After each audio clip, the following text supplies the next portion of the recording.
नमस्कार दोस्तों, मैं विकास शाक्या एक बार फिर से आप सबका स्वागत करता हूं अपने चैनल पर। और आज हम डिस्कस करने जा रहे हैं मनुस्मृति के श्लोक नंबर 49 से 54 तक। ठीक है।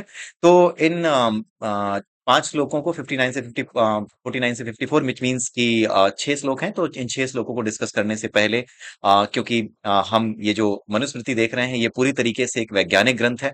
और इसमें विज्ञान, मनोविज्ञान और फिलॉसफी ये 3 चीजें हैं। साथ में सामाजिक परंपराओं के बारे में भी बताया गया है। लेकिन जैसा कि मैंने आपको पहले ही बताया कि जो सामाजिक परंपराएं होती हैं, ये जो हिस्सा होता है परंपराओं का, इसको आपको ठीक से समझना होता है।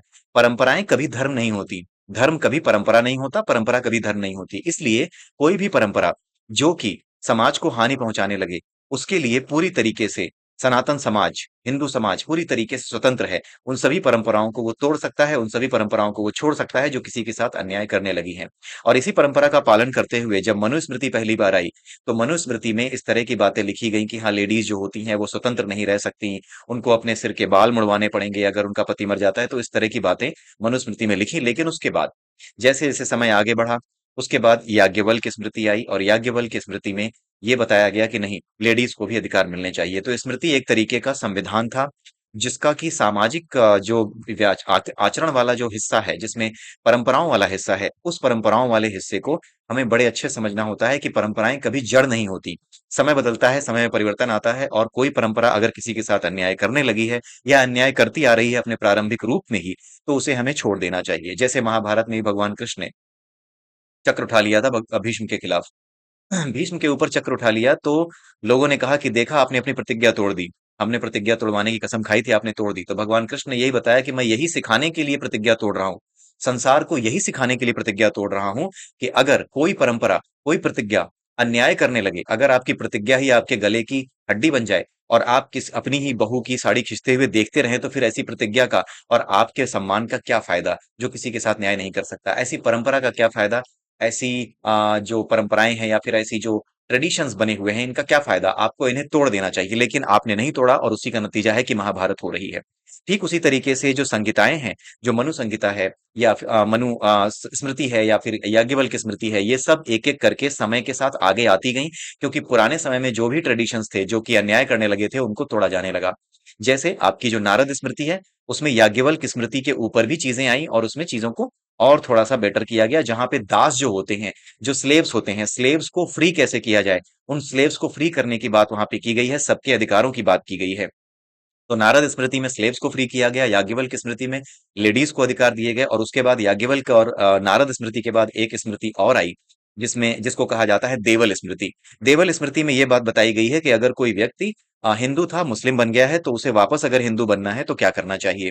तो उसकी विधियां वहां लिखी हैं। तो इन स्मृतियों से ही आप समझ सकते हैं कि ये समय को बताती हैं, समय की परंपराओं को बताती हैं और समय के अनुसार परंपराओं को चेंज करने के लिए प्रोत्साहित करती हैं। केवल वो हिस्सा जो परंपराओं से प्रेरित है। किसी भी धर्म में तीन चार चीजें होती हैं, चार चीजें मुख्य रूप से होती हैं। पहली चीज होती है आपका फिलोसफी, दूसरी चीज होती है साइकोलॉजिकल डेवलपमेंट आपका, यानी कि पर्सनालिटी डेवलपमेंट आपका, जो कि साइकोलॉजी से रिलेटेड है आपके। तीसरी चीज है आपका साइंस, और चौथी चीज है परंपराएं। वो परंपराएं जो कि इन चीजों का, यानी जो स्पिरिचुअल कॉन्सेप्ट्स हैं, उनकी प्रैक्टिस कराने के लिए हैं। जैसे हमारे यहाँ जितने भी त्योहार मनाए जाते हैं, वो सब के सब स्पिरिचुअल प्रैक्टिस के नाम पे ही मनाए जाते हैं। वो केवल और केवल एक नाटक है, एक नाटक खेला जाता है इन प्रकृति के नियमों को समझने के लिए, ईश्वरीय शक्ति को समझने के लिए, वो शक्तियां, उसके द्वारा बनाई हुई शक्तियां कैसे काम करती हैं, उसको समझने के लिए ये सारी चीजें हमारे यहाँ एक तरीके से त्योहारों के रूप में सामने रखी जाती हैं। ठीक है। जैसे आपका होली का फेस्टिवल है, ठीक है, वहां पर भी इसी पर्पज से ही इसको मनाया जाता है। दिवाली का फेस्टिवल है, इन्हीं पर्पज से मनाया जाता है। इनके बारे में डिस्कशन करना इस वीडियो के परव्यू में नहीं है, लेकिन कभी इन चीजों को डिस्कस करेंगे कि ये त्योहार क्यों मनाए जाते हैं, किस वजह से इन त्योहारों को मनाया जाता है और इनका स्पिरिचुअल मीनिंग क्या है। राइट। जैसे होली है, उसका बहुत ही बड़ा स्पिरिचुअल मीनिंग है। जैसे जितने भी रंग हैं, ये जो पृथ्वी है, ये पूरी की पूरी पृथ्वी प्रकाश से चल रही है, और प्रकाश में तरह तरह के रंग हैं। और ये जो सारी चीजें हैं, 7 रंग, और उसके अलावा रंगों का पूरा समूह, ये कई तरह के रंगों में जो ये सजी हुई पृथ्वी है, ये पूरी की पूरी सृष्टि है, कई तरह के रंगों से सजी हुई है। उन रंगों के साथ ईश्वर, यानी उन रंगों में, हर रंग में, हर कण में ईश्वर है। उसी चीज को प्रैक्टिस करने के लिए, उसी चीज को मनाने के लिए, उसी चीज को सेलिब्रेट करने के लिए, ईश्वरत्व के भाव को सेलिब्रेट करने के लिए ही होली मनाई जाती है। ठीक है? उसके अलावा और भी बहुत सी कहानियाँ हैं, जैसे हिरण्यकश्यप को लेकर के, उसकी बहन को लेकर के, प्रहलाद को लेकर के, वो सारी चीज़ें जो है ट्रेडिशन का हिस्सा हैं, कहानियों का हिस्सा हैं, उसके माध्यम से कुछ समझाने की कोशिश की जाती है, जिसको समझना यहाँ पे अभी आपके परव्यू में, इस वीडियो के परव्यू में नहीं है, ठीक है? और दूसरी चीज़ ये है कि कई बार लोग आकर के इस चैनल पे पूछते हैं, कमेंट करते हैं, कुछ उल्टे-सीधे कमेंट करके जाते हैं। तो मेरा उनसे विनम्र निवेदन है कि देखो, तुम्हारी किसी बात पे मेरा कोई ध्यान नहीं है, ठीक है? क्योंकि मुझे पता है कि तुम क्या करते हो, तुम्हारी साइकोलॉजी, तुम्हारा डीएनए मुझे अच्छी तरह से पता है। तुम जो वामपंथी लोग हो, तुम्हारा डीएनए मुझे अच्छी तरह से पता है। तुम क्या करते हो, क्या करना चाहते हो, तुम्हारा चुनौती देने का कारण क्या होता है, तुम चुनौतियां क्यों देते हो, तुम सवालों का जवाब सवाल से क्यों देते हो, मुझे ये अच्छी तरह से पता है। और तुम्हारा इलाज बहुत अच्छे से किया जा रहा है, इस चैनल के माध्यम से भी हो रहा है, और बहुत से लोग हैं जो कि अपने-अपने चैनलों के माध्यम से तुम्हारा संपूर्ण इलाज कर देंगे एक दिन। ठीक है? इसलिए अगर आपको कोई प्रश्न पूछना है तो आपका स्वागत है। आप कोई शत्रु नहीं है, आप कोई दुश्मन नहीं है। अगर आप किसी चीज़ को समझना चाहते हैं तो अपने प्रश्न को सही ढंग से सभ्य भाषा में लिखिए कि हाँ, हमें आपकी ये बात सही नहीं लग रही है, या फिर इस बात को लेकर के मुझे आपकी बातें कुछ ऐसी लग रही हैं जो लॉजिकल नहीं लग रही हैं। आप उन बातों को कहें, विनम्र शब्दों में कहें।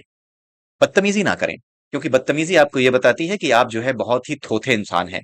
आप अपनी बात को कह नहीं पा रहे हैं, या फिर आपको अंदर से बेचैनी हो रही है हमारी बातों को सुनकर के, इस वजह से आप बहुत ज़्यादा बेचैन हैं। बेचैन होने पर ही आदमी दूसरे को गालियाँ देता है, जब उसके पास कोई कारण नहीं बचता कि वो कुछ कह पाए। ठीक है? तो थोड़ी-सी मिर्ची आज मैं आपको और रगड़ने वाला हूँ, अगर आप वामपंथी हैं तो। मैं आपको बताने जा रहा हूँ, इससे पहले कि मैं ये शुरू करूँ अपना मनुस्मृति, उससे पहले मैं आपको बताना चाहता हूँ श्रीनिवास रामानुजम के बारे में। श्रीनिवास रामानुजम एक बहुत बड़े गणितज्ञ थे, और वो एक बहुत बड़े स्पिरिचुअल पर्सनालिटी भी थे। श्रीनिवास रामानुजम इतने बड़े स्पिरिचुअल पर्सनालिटी थे कि वो अपने मैथमेटिकल इक्वेशंस को हमेशा ईश्वर के परिप्रेक्ष्य में देखते थे। मैं आपको उनके कुछ कोट्स दिखाऊंगा जो कि उनकी जीवनी से लिए गए हैं। उनकी जीवनी उनके एक दोस्त ने लिखी थी, जो कि बाहर रहता था, मतलब इंडिया का नहीं था, मुझे कंट्री नहीं याद आ रही, शायद जर्मनी के थे वो। उनका नाम था हार्डी। रमन हार्डी नंबर के बारे में भी आपने सुना होगा, ठीक है? रमन हार्डी नंबर हुआ, और रमन इफेक्ट हुआ, इन सब चीज, और वो रमन इफेक्ट अलग है। ये रमन हार्डी नंबर के बारे में, ये जो रामानुजम है, जो कि श्रीनिवास रामानुजम कहे जाते हैं, ये गणितज्ञ थे। इसके अलावा भी एक जो रामानुजम थे, जो कि एक साइंटिस्ट भी थे। ये सभी स्पिरिचुअल लोग थे। आज भी इसरो में बहुत से स्पिरिचुअल लोग हैं। इनफैक्ट नासा, वो भी हिंदुइज्म को बहुत ज्यादा एक्सेप्ट करता है कि हाँ, यहाँ पर साइंटिफिक जो टेम्पर है वो बहुत ज्यादा है। राइट? तो ये सारी चीजें आपके जले पर नमक छिड़कने के लिए काफी हैं। और आइए बात करते हैं श्रीनिवास रामानुजम की, जो कि आपसे, यानी वामपंथियों से कहीं ज्यादा बुद्धिमान तो थे ही, क्योंकि वो फेसबुक, उस समय यूट्यूब तो नहीं था, लेकिन आप लोगों की तरह वो बकवास करने के बजाय अपने जीवन में कुछ अच्छा करना चाहते थे। लेकिन आप लोग क्या करते हैं, आप लोगों के जीवन में एक ही चीज है, कहीं पे कुछ ऐसा लिखा हुआ खोजो जो सनातन धर्म के फेवर में हो, फिर उस पर जाकर के आप जो है अपनी उल्टी सीधी बातें करो, या उस पर जाकर के गोबर कराओ। ठीक है? गोबर पे धनिया डाल करके उसको सरसों का साग बताना, ये आपकी पुरानी आदत है, ये मैं जानता हूं। और आप ये समझ जाइए कि आपकी किसी भी जाल में फंसाने की कोई कोशिश यहाँ पर कामयाब नहीं होने वाली। आप हम आपके जाल में नहीं, बल्कि आप हमारे जाल में फंसने वाले हैं। ये आप सुनने के बाद भी अपने आप को नहीं रोक पाएंगे फंसने से। ठीक है? क्योंकि आप लोगों ने जो झूठ फैलाया है, उस झूठ को खत्म किया जाएगा। सनातन धर्म को लेकर के जो भी झूठ आपने फैलाया है। तो आइए बात करते हैं रामानुजम की, जो ऑब्वियसली आप लोगों से ज्यादा बुद्धिमान थे। तो श्रीनिवास रामानुजम के कुछ कोट्स मैं आपको दिखाता हूं। यहाँ पे पहला कोट आता है, an equation doesn't mean anything to me unless it expresses a thought of God. ये रामानुजम जी ने कहा था। उनके मित्र थे हार्डी, उन्होंने अपनी बायोग्राफी में लिखा है रामानुजम जी की बायोग्राफी। एक और मिर्च मैं आपको देता हूं, debated theory of the math genius Srinivasa Ramanujan proven right after 90 years. ठीक है? तो इसको भी आप पढ़ लीजिएगा। ये पूरा अगर आप जाएं तो मीडियम पे जाकर के आप देख सकते हैं। मीडियम पे सर्च मारिएगा, गूगल पे सर्च मारिएगा Srinivas Ramanujan medium, there is a website, वहां पर जाकर के इसके बारे में पढ़ सकते हैं। और ज्यादा प्रूफ चाहिए तो रमन हार्डी, जो इक्वेशन थे, उनके जो मित्र थे हार्डी, या उनके और जो मित्र रहे थे, उनकी लिखी हुई बायोग्राफी आप पढ़ लीजिएगा, जो उन्होंने रमन जी के बारे में लिखी थी। रामानुजम, सॉरी, रमन नहीं, रामानुजम जी के बारे में लिखी थी। आप उसको पढ़ करके और मिर्चें अपने ऊपर रगड़ सकते हैं। ठीक है? उसके अलावा इन्होंने यहाँ पर ये भी लिखा, ये बहुत बड़ी चीज लिखी उन्होंने। और निश्चित रूप से रामानुजम के सामने आपकी कोई औकात तो नहीं है, या फिर है तो मेरे कमेंट में लिखिएगा कि हाँ, आप ज्यादा बड़े कृतज्ञ हो। या फिर कुछ लोग और भी आते हैं जो कहते हैं कि जाकर के साइंस जर्नी वाले से जो है बहस कर लो। अरे ये बताओ यार, जो आदमी अपनी शकल तक दिखाने में डरता हो, उससे मैं क्या बहस करूं? एक बार मैंने कोई प्रश्न पूछा था, उसने मुझे ब्लॉक कर दिया था। उसमें क्या डिस्कस करूं? और रही बात साइंस जर्नी से डिस्कशन करने की, और साइंस जर्नी को आप बहुत बड़ा वो मानते हो, किसी ने लिखा था कि तेरा बाप बैठा है साइंस जर्नी। देखो, वो तुम्हारा बाप होगा, हमारा बाप हमें पता है कौन है। ठीक है? तो अपने बाप से जाकर के ये पूछना कि ये बात बताओ कि भाई तुम अपनी शकल क्यों नहीं दिखाते, पहली चीज तो ये। दूसरी चीज ये कि अगर तुम्हारे पापा इतने बड़े साइंटिस्ट हैं, ठीक है, अगर वो इतना बड़ा साइंटिस्ट है तो नासा में क्यों नहीं है, इसरो में क्यों नहीं है, या फिर नासा और इसरो में जाकर के थोड़ा जो है वहां पे वो ले, क्या कहते हैं, अपॉइंटमेंट ले, और वहां जाकर के नासा और इसरो के वैज्ञानिकों को समझाए भाई सबसे बड़ा वैज्ञानिक ये बैठा हुआ है, ये यूट्यूब पे क्या कर रहा है, मानवता की भलाई करे, विज्ञान दे, संसार को विज्ञान दे, यहाँ क्या कर रहा है, जाकर के नासा को समझाए, इसरो को समझाए। मैं उससे बहस करके करूं, मैं इतना छोटा आदमी, आप इतने बड़े आदमी, मैं इतना छोटा आदमी, मैं कैसे बहस करूं भाई, आप जाइए उसको समझाइए। ठीक है, आखिरी मिर्ची मैं आपको दे रहा हूं, आखिरी मिर्ची ये है। While asleep, I had an unusual experience. There was a red screen formed by flowing blood, as it were. I was observing it. Suddenly, a hand began to write on the screen. I became all attention. That hand wrote a number of elliptic integrals. They stuck to my mind. As soon as I woke up, I committed them to writing. तो जो calculus को लेकर के, जो integrals को लेकर के, elliptical integrals को लेकर के जो कॉन्सेप्ट आया था, वो कॉन्सेप्ट यहाँ पे रामानुजन ने सीधे बोला है कि मुझे थॉट्स में, सपनों में दिखाई दिए। और ये माँ काली, और माँ काली का एक स्वरूप और है, उनके बहुत बड़े भक्त हैं, आप इनको बारे में जाके पढ़िएगा। वामपंथी हैं तो आप नहीं पढ़ेंगे, क्योंकि आपको वैसे ही मिर्ची लग गई होगी, तो ये आप, आपकी मिर्ची रगड़ने के लिए इतनी चीजें काफी हैं। और भी नीचे अगर आप देखेंगे तो एक मंदिर है, हाँ, नामगिरी देवी। नामगिरी देवी के वो भक्त थे, उन्होंने यही बताया है, कई बार ये बोला है कि देवी ही मुझे सपनों में गणित के कई सूत्र आकर के बता के चली जाती हैं। ठीक है, तो ये चीजें मैं मनुस्मृति के वीडियो बनाते समय इतनी क्यों कर रहा हूं, इसलिए कर रहा हूं कि मनुस्मृति के जरिए कुछ लोग ये सोच रहे होंगे, मेरे जो चाहने वाले हैं वो भी ये सोच रहे होंगे कि आखिर में इतना ज्यादा मनुस्मृति के वीडियो में ये बाहर की बातें क्यों करता है। ये मनुस्मृति के वीडियो केवल और केवल ये ज्ञान के लिए नहीं है, ये एक युद्ध है अज्ञान के खिलाफ। और युद्ध में कई बार ऐसी चीजें बनानी पड़ेंगी, ऐसी भूमिकाएं बनानी पड़ेंगी, ऐसी चोटें सामने वालों को देनी पड़ेंगी जो उनके लिए असहनीय हो, क्योंकि ये युद्ध हमारे खिलाफ, हिंदू धर्म के खिलाफ, जिसने आज तक कभी किसी को ये नहीं कहा कि तुम भी मंदिर आओ। अगर मैं मंदिर जाता हूं और कोई मेरा दोस्त कहता है कि मैं नास्तिक हूं भाई, तो मैं उससे कहता हूं कि तू मंदिर मत आ, कोई बात नहीं। लेकिन नास्तिक कुछ ऐसे होते हैं, इतने मक्कार होते हैं, कुछ कुछ तो बहुत अच्छे होते हैं, कुछ नास्तिक ऐसे, मेरा एक दोस्त है, बहुत अच्छा दोस्त है, नास्तिक है, क्योंकि वो कभी मेरी चीजों में इंटरफेयर नहीं करता, मैं उसकी भावनाओं का पूरा सम्मान करता हूँ। लेकिन कुछ नास्तिक इसने इतने मूर्ख होते हैं, इतने मक्कार होते हैं कि वो ये कहते हैं कि नहीं नहीं, मैं नहीं मानता हूं, मेरे पास लॉजिक है ना मानने की, तुम भी मत मानो, मैं भी गोबर खा रहा हूं, तुम भी गोबर खाओ। तो ये जो थॉट है ना, इस थॉट को अपने पास रखो, तुम्हारी इन चीजों का हमारे ऊपर कोई असर नहीं होने वाला है। ठीक है, तो नामगिरी देवी के भक्त थे, ये आखिरी मिर्च है तुम्हारे ऊपर। उसके अलावा ये पूरा का पूरा पढ़ लेना, कहीं से भी कुछ गलत नहीं बताया गया है। उसके अलावा अगले वीडियो में मैं जो हमारे सुभाष कह रहा हूँ, जो जगदीश चंद्र बोस थे, जो बहुत बड़े साइंटिस्ट थे, उनके बारे में भी कुछ जानकारी लाऊंगा, कुछ और मिर्चों की तरह आपको रगड़ूंगा। ठीक है, तो अगर आप मेरे वीडियो देखते हैं तो कोई बात अगर आपको इसमें से गलत लगती है, या कुछ भी ऐसा जो कि इसमें मैंने गलत बताया है, कुछ लोग कहते हैं गपोड़ी हो, तो तुम्हारी औकात नहीं है कि इसमें लिखी हुई किसी बात को गप साबित कर सको। इनफैक्ट किसी भी वीडियो में जो कि मैंने बताया है, चाहे मनुस्मृति के पहले वीडियो से लेकर आज तक कोई भी वीडियो हो, इसमें कोई भी चीज कोई गप साबित कर दे तो मैं जान जाऊं। ठीक है, हर चीज का प्रमाण मौजूद है, किताबों से मैंने उठाया है, विद्वानों की किताबें पढ़ी हैं, उन विद्वानों की किताबों से ही मैंने उनको लिंक किया है। मनुस्मृति को लेकर के एक बात मैं आपको बता दूं कि मनुस्मृति को लेकर के जब भी आपको पढ़ाई करनी है मनुस्मृति को, तो एक किताब आती है आ, युक्तेश्वर गिरी जी की उस किताब का नाम है द होली साइंस। आप उस होली साइंस को निश्चित रूप से पढ़ें। उस होली साइंस को पढ़ने के बाद आपको मनुस्मृति अच्छे से समझ में आएगी, जो साइंटिफिक डायमेंशन है मनुस्मृति का वो आपको पकड़ में आएगा। ठीक है, तो आइए अब वापस चलते हैं अपने असली मुद्दे पर, यानी कि हमारा जो असली विषय है जिसको कहते हैं मनुस्मृति, आइए देखते हैं। तो मनुस्मृति में ये 49 से 54 तक ये सभी जो श्लोक हैं, इनके अर्थ यहाँ पे लिखे हुए हैं। मैं एक बुक को रेफर कर रहा हूँ केवल श्लोकों के लिए, उसके लिखे हुए जो अर्थ हैं वो मैं मीनिंग देखता हूँ, समझता हूँ, 2-3 जगहों से चेक करता हूँ, उसके बाद जो है मैं यहाँ पर देखता हूँ कि वो मीनिंग फिट बैठती है कि नहीं, और उस मीनिंग को फिर उसके हिसाब से एक्सप्लेन करता हूँ। इन मीनिंग्स के पीछे साइंटिफिक मीनिंग्स छुपी हुई हैं, मेटाफोरिक मीनिंग्स छुपी हुई हैं, वो आपके सामने रखने की कोशिश करता हूँ। तो आइए देखते हैं। वृक्षों के बारे में मनु ने बताया हुआ है कि कुछ जो है वृक्ष भी हैं, यानी कि वृक्ष में जान होती है, ये मनुस्मृति में ही बता दिया गया है। कुछ लोग कहते हैं मनुस्मृति कब लिखी गई है। देखो बेवकूफ इंसान, मनुस्मृति कभी भी लिखी गई हो, लेकिन ये आज और कल में तो नहीं लिखी गई है, ये बहुत पुरानी है। ये उस समय की है, मनुस्मृति तब से चली आ रही है जब तुम्हारे दादाओं के दादा भी पैदा नहीं हुए होंगे। ठीक है, अगर आप ये कहते हो कि मनुस्मृति गुप्त पीरियड में भी लिखी गई है, तो गुप्त पीरियड में भी ये चीज लिख दी गई कि ये सभी जीव, ये सभी वृक्ष, ये जितने भी वृक्ष हैं, अपने पूर्व जन्मों के बुरे कर्मों से घिरे हुए हैं और उसका कष्ट भोग रहे हैं, यानी इनमें जीवन है, इनमें जान है, तभी ये कष्ट भोग रहे हैं। तो वृक्षों में जीवन होता है, साइंस बाद में बता पाया, मनुस्मृति में यह बात पहले ही क्लियर होती है। ठीक है? तो रगड़ो मिर्चें, ठीक है? और इसके आगे क्या लिखा हुआ है, इनके भीतर छिपा हुआ ज्ञान है और इनको सुख दुख भी होता है। आप समझ रहे हैं ये क्या यहाँ पर क्या कहने की कोशिश की जा रही है? ये जितनी भी बातें यहाँ बताई जा रही हैं कि एक जो वृक्ष है, एक जो पेड़ है, वो क्या है, एक विशेष प्रकार की योनि है, यानी कि एक विशेष प्रकार का शरीर है।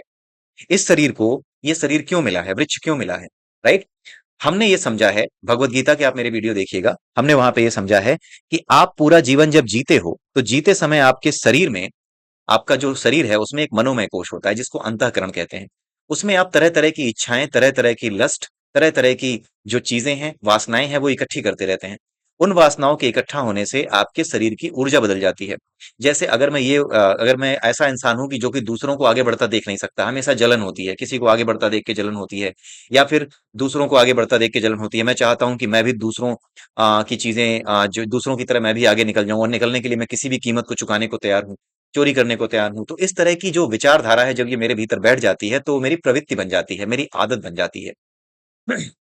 जो चीज मेरी आदत बन जाती है, उस आदत के अकॉर्डिंग ही मेरी जो अंतःकरण की एनर्जी है वो चेंज होती है। उसी एनर्जी के चेंज होने पर मेरी जो रिजल्टेंट फ्रीक्वेंसी है, हर आदमी एक वेव है, उसकी एक वेवलेंथ है, उसकी एक फ्रीक्वेंसी है। तो एक शरीर के भीतर रहते रहते मेरे शरीर की फ्रीक्वेंसी, मेरी जीवात्मा की जो फ्रीक्वेंसी है, आत्मा और जीवात्मा में अंतर होता है। अधिकतर वामपंथी ये भी पूछते हैं कि आत्मा को तो कष्ट ही नहीं होता, तो उसको पकोड़े की तरह तलता कौन है? तुम गधे हो, तुम्हें नहीं पता है, क्योंकि देयर इज आत्मा, देयर इज अ जीवात्मा। तो जीवात्मा की जो हमारी पूरी की पूरी आवृत्ति है वो बदलने लगती है। तो जिस लेवल पे ये आवृत्ति होती है, जिस लेवल पे ये फ्रीक्वेंसी होती है, उसी लेवल की फ्रीक्वेंसी का जो जीव होता है, जिस मैटर में ये फ्रीक्वेंसी, ये एनर्जी वेव कन्वर्ट हो सकती है, जहां पे सुटेबल ये व्यक्त हो सकती है, जहां पे मैनिफेस्ट हो सकती है, वो पेड़ है। ठीक है? अगर वो पेड़ है तो वो पेड़ के रूप में वो जीवात्मा पहुंच जाएगी। होता यह है कि जो भी इन भोग योनियों में जाता है, जैसे पेड़ों में या फिर जानवरों में, उसके पास ये बताया गया है कि ज्ञान तो अंदर छुपा रहता है। ऐसा नहीं है कि वो वेद जानता है, पुराण जानता है, लेकिन वेदों और पुराणों का जो क्रक्स है वो ज्ञान के रूप में उसके भीतर मौजूद होता है, बीज के रूप में मौजूद होता है, सीड की तरह मौजूद होता है। जैसे एक आम का बीज है, आम के बीज में पूरा आम का पेड़ मौजूद होता है। ठीक है? तो आम के बीज में पूरा आम का पेड़ मौजूद होता है, लेकिन आम के बीज को खोलेंगे, उसकी गुठली को खोलेंगे, तो उसमें आम का पेड़ दिखाई नहीं देगा, बट फिर भी उसमें सब चीजें मौजूद हैं। उसी प्रकार से ये जितने भी वृक्ष होते हैं, इनके भीतर ज्ञान होता है, इन्हें सुख दुख का भी अनुभव होता है। इस नासवान संसार में ब्रह्मा से लेकर स्थावर, स्थावर यानी कि जो जड़ चीजें हैं, ठीक है? स्थावर, जंगम स्थावर दो चीजें होती हैं। स्थावर यानी कि चलने फिरने वाली, ब्रह्मा से लेकर स्थावर तक यही उत्पत्ति का नियम कहा गया है, यानी फ्रीक्वेंसी की ट्यूनिंग। जैसे तुम्हारे कर्म रहे हैं उसी के अनुसार बुरे कर्म यानी बुरा कर्म ये नहीं होता किसी की जान ले लिए, किसी को वो कर दिए, क्योंकि कभी कभी किसी की जान लेना पुण्य काम भी होता है। आप अपने देश के दुश्मन की जान ले लें जब वो आपके देश पर हमला कर रहा हो, तो ये पुण्य काम है। आप किसी अपराधी के ऊपर हिंसा करें, अदालत उसको फांसी की सजा दे दे, उसके साथ जो है हिंसा की गई, लेकिन वो पुण्य का काम है, क्योंकि अपराधियों को सजा देना यही न्यायालय का धर्म है। इसलिए बुरे कर्म क्या होते हैं? बुरे कर्म सिर्फ इससे डिसाइड होते हैं। बुरे कर्म का मतलब होता है the degree of lust that you have inside your inner conscience, यानी डिग्री ऑफ लस्ट जो कि आपके अंतःकरण में रहता है, उसी से ये डिसाइड होता है कि कौन कितना बुरा कर्म आपके भीतर संग्रहित है। बुरा कर्म यानी लस्ट जो आपके भीतर मौजूद है, वासनाएं जो आपके भीतर मौजूद है, वही बुरे कर्मों का निर्माण करती है, वही बुरे कर्मों का बीज है, वही बुरे कर्मों की प्रेरणा है। जैसे जैसे लस्ट से आप दूर हटते हैं, वैसे वैसे बुरे कर्मों से आप हटते चले जाते हैं। अच्छे कर्म भी होते हैं। अच्छे कर्मों में क्या होता है? दूसरों की भलाई करना। लेकिन दूसरों की भलाई करते समय, जैसे अगर आप किसी ट्रेन में जा रहे हैं, कभी मेट्रो में जा रहे हैं दिल्ली में, और आपने क्या किया कि किसी बंदे को सीट दे दी, लेकिन सीट इसलिए नहीं दी कि ये आपकी आदत है। जैसे कुछ होता है, कुछ लोगों का स्वभाव है कि अरे यार कोई खड़ा है, आओ बैठ जाओ। फिर उसके बाद उनको कुछ ध्यान नहीं रहा, उन्होंने अपना फर्ज पूरा किया और खड़े हो गए। लेकिन कुछ क्या होते हैं, सीट दे दी, सीट देने के बाद जरा मैं देखूं तो चारों तरफ कि लोग मुझे देख रहे हैं कि नहीं, वाह कितना अच्छा इंसान है, लोग मन ही मन मुझे प्रेज कर रहे होंगे, कुछ लोग मुझे देख रहे हैं या नहीं। ये जो भाव है, ये फिर से आपको बुरे कर्मों में डाल देते हैं। यही जो भाव है ना कि मुझे कुछ मिलेगा, चाहे प्रसिद्धि मिले, चाहे प्रशंसा मिले, कुछ भी मिले, कुछ पाने का जो भाव है, इसके भाव के साथ जो भी लस्ट आपके भीतर है, वही बुरा कर्म है। इसलिए कोई भी कर्म ऐसा बुरा है जिसमें अटैचमेंट हो। यही भगवान कृष्ण भगवद ने गीता में कहा है कि आप निष्काम कर्म करो, यानी जिसमें कोई अटैचमेंट ना हो, इसी चीज को समझाने के लिए, है ना? आप, आई होप कि आपको समझ में आया होगा कि क्यों बुरा कर्म यहाँ पे बताया जा रहा है, अटैचमेंट को। तो अटैचमेंट ही बुरा कर्म है। अगर आपके अंदर अटैचमेंट है और उसकी वजह से आप किसी की जान लेते हैं, तो इसका मतलब है कि आपने अपने किसी स्वार्थ के लिए किसी को मारा होगा। मारना तो बाहर की क्रिया है, आपके भीतर जो भाव थे, वो भाव बुरे कर्म बन करके आपके अंदर बैठ गए, और अब ये नए नए रूपों में प्रकट होंगे। आप फिर कोई हरकत करेंगे। कर्मों का फल इस रूप में नहीं आता कि आपने किसी को मारा है तो आपको कोई मार देगा। ये केवल एक डराने की कहने की बात है। कर्मों का फल केवल सुख और केवल दुख, केवल बेचैनी और केवल प्रसन्नता, इसी रूप में आता है। ठीक है। ये जो कर्मों के फल के बारे में जो फालतू की वामपंथी व्याख्या है कि मैंने किसी को मारा तो वही मुझे मार देगा, ये क्या बकवास है, ये कैसे होता होगा, क्या होता होगा, हम तो नहीं मानते। अरे तुम गधे हो, तुम तो किसी को कुछ नहीं मानते, तो तुम्हारी क्या बताएं। तो कर्मों का फल हमेशा ही सुख और दुख के रूप में आता है। ठीक है, उसका कोई और तरीका नहीं है आने का। तो यहां पर यही चीज बताई गई है कि किस तरीके से एक जन्म से दूसरे जन्म में कर्मों के आधार पर आपकी ऊर्जा परिवर्तित होती है और वो ऊर्जा लगातार ट्यून होती रहती है। तो बुरे कर्म यानी लस्ट, केवल इतना समझ लीजिए कि बुरे कर्म यानी लस्ट, और जैसा लस्ट है वैसा शरीर, जिस लस्ट के अकॉर्डिंग आप अपने शरीर में, जिस शरीर में जी सकते हो, वैसे शरीर आपको दे दिया जाएगा। ठीक है। इस अचिंत्य, अचिंत्य यानी जिसका चिंतन ना किया जा सके, चिंतन ना किया जा सके का मतलब क्या है? अचिंत्य प्रभावशाली परमात्मा, यानी तीन चीजें लिखी हैं। अचिंत्य प्रभावशाली परमात्मा यानी परमात्मा अचिंत्य है और सबसे ज्यादा प्रभावशाली। अचिंत्य का मतलब क्या होता है? अचिंत्य का मतलब होता है वो जिसका चिंतन न किया जा सके, जिसके बारे में सोचा ना जा सके। जैसे जब आप सोते हैं तो सोने की दो स्टेजेस होती हैं। एक स्टेज होती है सपने वाली स्टेज। सपने वाली स्टेज में आप ये जान ही नहीं पाते, आप कितने भी बड़े वैज्ञानिक सोच वाले हों, आप कितने भी बड़े वामपंथी हो जो अपने आप को बहुत बड़ा वैज्ञानिक समझता है, साइंस जर्नी का बहुत बड़ा भक्त है, आप उससे जाकर के पूछ लीजिए क्या वो सपने में ये जान पाता है कि वो सपने में है, या फिर उसको ये लगता है कि वो सच ही देख रहा है सब कुछ। ठीक है। तो जिस तरीके से सपने में आप नहीं जान पाते कि ये आप नहीं हो, ये सपना देख रहे हो, उस तरीके से ही एक स्थिति और होती है। वो स्थिति और गहरी है। वो स्थिति कौन सी है? गहरे नींद की अवस्था, जिस समय आप सपने भी नहीं देख रहे होते। जिस समय आप सपने भी नहीं देख रहे होते उस समय क्या होता है? उस समय आपको पता ही नहीं चलता कि आप कहाँ हो, होना क्या है, ना होना क्या है, वो भी आपको पता नहीं होता, जिसको हमारे शास्त्रों में ब्रह्मलीन अवस्था कहा गया है। अगर आप इसके बारे में पढ़ेंगे तो आप इसके बारे में मांडुक्य उपनिषद में पढ़ सकते हैं, जो ब्रह्मलीन अवस्था की व्याख्या करता है। तो ब्रह्मलीन अवस्था उसी को कहा जाता है जब आप सो रहे होते हैं और सपने नहीं देख रहे होते, मतलब आपको अपने होने ना होने का कोई भान, कोई अनुभव नहीं होता। उसी अवस्था को ऐसी अवस्था कहा जाता है जिसका चिंतन नहीं किया जा सकता, जिसके बारे में सोचा नहीं जा सकता। अगर कोई पूछे कि वो कैसा था, क्या महसूस हो रहा था, तो आप बता ही नहीं पाएंगे कि महसूस क्या हो रहा था, क्योंकि महसूस होना क्या होता है, ना होना क्या होता है, क्या चीज होती है, क्या चीज नहीं होती है, मैं हूं भी कि नहीं, ये भाव भी उस समय नहीं होता। ये अचिंत्यनशील होता है। परमात्मा भी इसी प्रकार से अचिंतनशील है। जब वो किसी के भीतर उतरता है, परमात्मा जब किसी के भीतर उतरता है, जिसे अवतार कहते हैं, तो वो भी नहीं जान पाता कि वो उसके भीतर उतरा है। ठीक है। वो नहीं जान पाता। जैसे बिजली, अगर आपको बिजली का झटका अगर आपको लगे तो आप अपने आप को नहीं छुड़ा सकते, वो बिजली आपको अपने अंदर ले लेगी, आप नहीं जान पाओगे कि आप कैसे छूटें।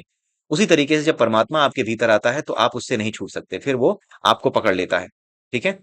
आपको ले लेता है अपने आगोश में। उसी तरीके से जैसे बिजली आपको अगर अपने आगोश में लेती है तो दूसरा ही आपको छुड़ा पाएगा। आप नहीं जान पाओगे कि मैं कैसे छूटूं, आपके अंदर वो एनर्जी ही नहीं रहेगी, आप अपने आप को हिला भी नहीं पाओगे। ठीक है। तो अचिंतनशील वो है जो आपके कंट्रोल में ना आए, जो आपके सोचने में ना आए, जिस पर आपका कोई वश वश न चले, वही अचिंतनशील है। उसका चिंतन नहीं किया जा सकता, वो सबसे ज्यादा प्रभावशाली है। और वही क्या है? परमात्मा भी है। उसके बारे में ब्रह्मा जी ये कह रहे हैं कि यह विश्व और मुझे उत्पन्न करके सृष्टि काल को प्रलय काल में मिलाकर अपने में लीन कर लिया। ठीक है। उन्होंने इसे उत्पन्न किया, सृष्टि काल में उत्पन्न किया, और उसके बाद प्रलय काल में, यानी कि ये जो एनर्जी है जो इधर की ओर भाग रही है, जो चारों तरफ भाग रही है, एक एनर्जी इधर भाग रही है, एक वेव इधर भाग रही है, जो कि हमने पहले वीडियो में पढ़ा। और ये जो कंपन का बिंदु है, यहीं पर जो है गॉड पार्टिकल कहा जाता है। यहां से इधर भाग रहा है, यहां से इधर भाग रहा है, अंत में क्या होगा? ये सब आपस में खींच लिए जाएंगे। जैसे हम जब सपना देखते हैं तो अपनी दुनिया को फैला लेते हैं, हमें पता ही नहीं चलता कि हमारा सपना कहाँ से शुरू हुआ है। कोई कितना ही बड़ा साइंटिस्ट हो, कोई कितना ही बड़ा साइंस जर्नी का महान जानकार हो, वो जाकर के देख ले, कभी भी वो नहीं जान सकता कि वो कहाँ से प्रकट हुआ है, कोई सपना कहाँ से प्रकट होता है, कहाँ से खत्म होता है, कहाँ पे प्रकट हुआ, कहाँ पे खत्म हुआ, नहीं जान पाएगा। झटके में उसकी नींद खुल सकती है लेकिन वो बता नहीं पाएगा कि उसका सपना शुरू कहाँ से हुआ था। ठीक है। तो ये सारी चीजें जो है यहाँ पर आपको समझनी होंगी कि प्रलय काल और उत्पत्ति काल का मतलब क्या है। उत्पत्ति काल का मतलब उसमें कंपन शुरू होना, और प्रलय काल का मतलब है कि उस कंपन का समाप्त होना और अंत में सारी चीजों का इसी एक बिंदु पर आकर के ठहर जाना, जिसका इनफाइनाइट डेंसिटी है। राइट। यही चीज तो बताई जाती है कि इनफाइनाइट डेंसिटी वाला पार्टिकल है गॉड पार्टिकल, और वही फटता है, बिग बैंग होता है और वही चारों तरफ फैल जाता है। आप ध्यान रखिए, ये बिग बैंग वगैरह अभी आए हैं, लेकिन 1885 में ही हमारे जो गुरु जी हैं, जिनका नाम है युक्तेश्वर गिरी, उन्होंने ये सारी बातें समझा के रख दी है। जाकर पढ़ लीजिएगा, थोड़ी मिर्ची और रगड़ लीजिएगा, अगर आप वामपंथी हैं तो ये सारी चीजें पहले से मौजूद हैं। जो बिग बैंग पे बात आज की डेट में नासा कर रहा है, सारी चीजें कर रहे हैं ना, इसका सारी थ्योरी 1885 की एक लिखी हुई किताब में पूरा लिखा हुआ है, और ये वेदों में पूरी तरीके से एक्सप्लेन्ड है। ठीक है, तो आप लोग देख लीजिएगा आगे। अर्थात प्राणियों के कर्मवश बार बार सृष्टि और प्रलय किया करता है। ये अब समझाने की जरूरत नहीं है, जो समझाने लायक था, जिसके आधार पर ये सारी बातें आप समझ सकते हैं, वो यहाँ पे है। जब परमात्मा जागता है, यानी जब इसमें कंपन शुरू होता है, अर्थात सृष्टि की इच्छा करता है, सृष्टि की इच्छा यानी कंपन, यानी वाइब्रेशन शुरू होता है, करता है, उस समय यह सारा जगत चेष्टायुक्त हो जाता है, वही इस तरीके से फैलता है। फिर एक फ्रीक्वेंसी लेवल होता है, जहां से ये वेव किस वेव में कन्वर्ट हो जाती है, लाइट वेव में कन्वर्ट हो जाती हैं। लाइट वेव ही सब कुछ है। जहां से ये लाइट वेव में कन्वर्ट होती हैं, उसी लोक को या उसी एनर्जी पट्टी को क्या कहा जाता है? उसको एक महर लोक कहा जाता है। वो महर लोक है। महर लोक से वो एनर्जी पट्टी शुरू होती है, जहां पे वाइब्रेशन इस लेवल पे आ जाता है, तरंग दैर्ध्य इस लेवल पे आ जाती है, जहां से वो फ्रीक्वेंसी लाइट वेव की फ्रीक्वेंसी बन जाती है और वो आगे बढ़ती चली जाती है। ठीक है। और जब प्रलय की इच्छा करता है, जब सोता है यानी प्रलय की इच्छा करता है, तब विश्व का अंत हो जाता है वो, यानी वो सारी चीजें अपने में समेट लेता है, यानी ये वाइब्रेशन बंद जब होता है तो वो सारी चीजें इसी में समेट जाती हैं वापस। जो तरंग पैदा हुई थी, अगर आप किसी आ, तार को बांध दो या किसी रस्सी को बांध दो, बीच में से उसको खींचो, तो वो रस्सी पूरी की पूरी तभी तक हिलेगी जब तक कि ये बीच वाला पॉइंट स्थिर नहीं होता। जब ये स्थिर हो जाएगा, जिसको आपने हिलाया था, जब ये स्थिर होगा, तो अपने आप इधर चलने वाली तरंग और इधर चलने वाली तरंग, दोनों तरफ चलने वाली तरंग शांत हो जाएगी। तो ये तरंग जो उत्पन्न होती है तो धागे में उत्पन्न होती है, ऐसे ही ये तरंग, आपको पता ही है कि तरंगों को संचरण के लिए तो प्रकाश तरंगों के संचरण के लिए तो किसी माध्यम की आवश्यकता है नहीं, वो तो रेडिएशन है। रेडिएशन को किसी मीडियम की जरूरत होती है, तो बेसिक साइंस है। क्यों वामपंथी हो? तो बेसिक साइंस है, तो तुमने सुना ही होगा, पढ़ा ही होगा। तो इसी तरीके से ये जो तरंग जब बंद होती है तो अपने में सब समेट लेता है, यानी इनफाइनाइट डेंसिटी वाली जगह पर आकर के ये रुक जाता है, तब विश्व का अंत हो जाता है। यही परमात्मा का जागना और सोना है। ये मेटाफोरिक लैंग्वेज है, परमात्मा का जागना और सोना। और यहाँ पर जो चीज आपको समझ में आ रही है, जो कि युक्तेश्वर गिरी जी ने समझाई है और आज का विज्ञान इसे मानता है, ये सारी चीजें जो वेदों में भी पढ़ाई गई हैं, अलग अलग तरीके से बताई गई हैं, ये क्या है? वे पूरी तरीके से साइंस है। यहाँ पर ये साइंटिफिक लैंग्वेज है, और यहाँ पर सोना और जागना क्या है? मेटाफोरिक लैंग्वेज है। जब वह सोता है निर्व्यापार रहता है, यानी जब वह सोता है, जब वो यहाँ पर आ जाता है, एक बिंदु पर केंद्रित हो जाता है, तो निर्व्यापार यानी कुछ नहीं करता है, यानी नो ट्रांजेक्शन। व्यापार का मतलब ट्रांजेक्शन। तब कर्मात्मा प्राण अपने अपने कर्मों से निवृत्त हो जाते हैं, और मन भी सभी इंद्रियों सहित शांत भाव को प्राप्त कर लेता है। इसका मतलब यह है कि जितने भी 24 तत्व हैं, जिनके बारे में आपने भगवत गीता में पढ़ा था, वो सब के सब तत्व शांत अवस्था में आ जाते हैं, फिर उनमें बेचैनी समाप्त हो जाती है, वो अपना काम करना बंद कर देते हैं। ऐसे समझ लीजिए कि पूरा का पूरा सिस्टम डिसफंक्शनल हो जाता है। जैसे सरकार इमरजेंसी लगा दे और ये कह दे कि ना तो पुलिस कोई काम करेगी, ना ही कोई कुछ काम करेगा, केवल और केवल आर्मी टेक ओवर कर लेगी। तो इस तरह की स्थिति को ही क्या कहा जाता है? शांत हो जाना। पूरा सिस्टम शांत हो गया है, कोई कुछ नहीं कर सकता। प्राइवेट आदमी जॉब कर रहा है, वो नहीं जा सकता जॉब पे, सरकारी जॉब कर रहा है, वो नहीं जा सकता। पूरे देश में इमरजेंसी लग गई है, और केवल एक शक्ति प्रभावशाली रहती है, वही। ठीक है। तो कुल मिलाकर के सभी इंद्रियां, जैसे कि ये सारा सिस्टम शांत भाव को प्राप्त हो गया है, वैसे ही हमारे जो 24 तत्व हैं, जिनसे हम बने हैं, मन बुद्धि अहंकार, जिसके बारे में हमने पढ़ा है, समझा है द होली साइंस में, वो सारी चीजें शांत अवस्था में आ जाती हैं। ठीक है। आगे क्या है? एक ही काल में जब समस्त प्राणी परमात्मा में लय को प्राप्त कर लेते हैं, तब वह सुख से शयन करता हुआ कहा जाता है। तब वह यानी कि परमात्मा, वो सुख से शयन कर रहा हुआ कहा जाता है, वो फिर सो रहा होता है। जब वो दोबारा जागता है, यानी कि दोबारा उसमें कंपन शुरू होता है, तो दोबारा से ये पूरी सृष्टि फैलती है। ये पूरा का पूरा क्या है? एक साइन वेव बनाता है। साइन वेव आपने देखी होगी, यहां से यहां तक सृष्टि है, फिर यहां से यहां तक नीचे कोई सृष्टि नहीं है। ठीक है, फिर यहां से यहां तक सृष्टि है, तो पूरी की पूरी एक साइन वेव है। इसीलिए हमें साइन वेव में, हमारी अपनी लाइफ में भी हमें साइन वेव के फॉर्म में रहने को कहा जाता है। ठीक है, तो इसी के साथ ये वीडियो यहीं समाप्त होता है, और अगली वीडियो में फिर मिलेंगे। तब तक के लिए जय सिया राम, जय श्री कृष्णा, जय श्री राधे, और अगली वीडियो में फिर मिलते हैं। नमस्कार।